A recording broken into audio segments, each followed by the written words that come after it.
Akiaria hindi ya kigomano kia ngwataniro ya tabarira ya uheani wa irio mathukuru-ini matiganite thiini wa thi, mutongoria wa bururi William RUTO ni ugite tabarira ino no ithiete na mbere na kugacira guku bururi-ini kuria makiria ma RUTO milioni 2.6 maragunika. To ensure every child in Kenya has access to education, recognizing that access to food and nutrition is a significant factor in keeping children in school, Kenya introduced the school meals program as early as 1966, when I was born. President ni ugite namba ya arutwo aria maragunika na tabarira ino no irathie na mbere na kuongerereka kuona mwaka-ini wa 2009 arutwo 240 nio maheagwo irio gukiringithanio na riu kuria namba ino yongererekete na gukinyiria arutwo milioni 2.6. We have tripled the budgetary allocation for school feeding and set a clear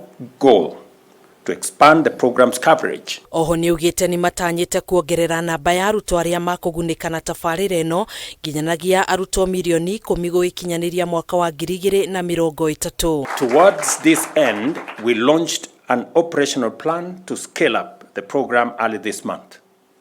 We are committed to action and fully determined to succeed. Ona thengia wa tabarira ino gukorwo igunite aingi kuhitukira kwigwatira mieke ya mawira na gukuria sekta ya urimi, mathukuru matiganite ni mahotete kwandikithia namba nene ya arutwo odumwe na kumahotithia gwika wega mathomo-ini mao na kwaga gutira thukuru mahinda kwa mahinda ni undu wa wagi wa irio. As part of making sure that all our children have access to food, we have scaled up as a government our agricultural intervention to provide and supply more food. Ngwataniro ya urumwe wa tabarira ya uheani wa irio kuri arutwo mathukuru-ini ni unyitaniri wa makiria manyitite 130 ari hamwe na mabururi 100 thiini wa thi kuria muoroto wao ni gutigirira gutire murutwo ugutigwo na thutha hoka ni mirire miega gugikinyaniria mwaka wa 2030.